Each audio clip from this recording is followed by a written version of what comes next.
But first, Palestinian President Mahmoud Abbas called on the UN to immediately intervene to prevent the occurrence of a humanitarian catastrophe due to the ongoing Israeli aggression, especially in Gaza. Thank you for joining us for 7 News at 10. I'm Stephen Moore. And I'm Bailey Martin.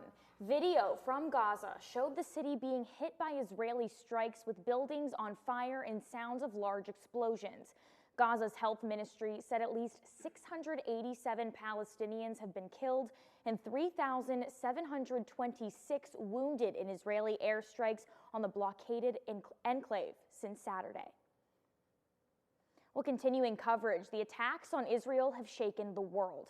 In the words of Rabbi Joshua Leaf of Temple Shalom in Wheeling, quote, "There cannot be moral equivalency between people bent on evil and others trying to defend innocent civilians.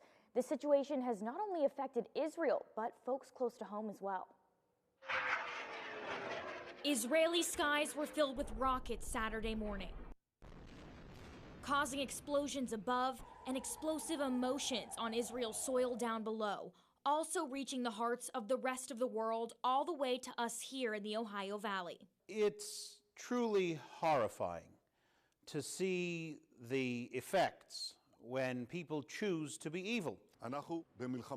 Israeli Prime Minister Benjamin Netanyahu officially declared war on Hamas after nearly 2,500 rockets were launched from Gaza in a surprise attack on the 50th anniversary of the Yom Kippur War. He stated in a video posted online that the enemy would pay the price. Hamas fighters have breached the barrier, and crowds of men have flooded Israel and infiltrated the country on land, air, and sea to spark gun battles throughout communities.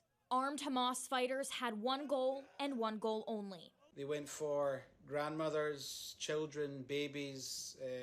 This event is still unfolding. The numbers are unprecedented. It's estimated that over 100 Israelis are now in Hamas custody at the Gaza Strip, with hundreds more dead, 11 of those being confirmed Americans, among other Israelis and Palestinians. Their goal was to murder Jews for being Jewish and to try to bring about the destruction of the state of Israel.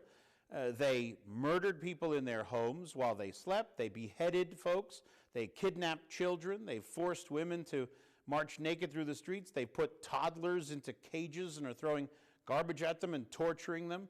This is horrific. President Joe Biden stated in a phone call to the Prime Minister that the United States stands with the people of Israel in the face of these terrorist assaults, and also illuminated the White House with the Israeli flag, blue and white, to represent this 75-year relationship. It's not a moment for any party hostile to Israel to exploit these attacks to seek advantage. The world is watching. Rabbi Leaf is hosting an interfaith service at Temple Shalom to allow people from all over to stand together and, quote, bring justice to those who believe in evil and hatred. An attack on people because of their faith anywhere is an attack on all people of faith everywhere.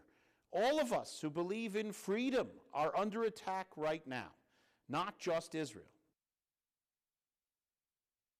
Interfaith service is at 7 p.m. Tuesday, October 10th, featuring clergy from across the Ohio Valley faith community. Everyone from the public is invited to attend. Well, switching gears and checking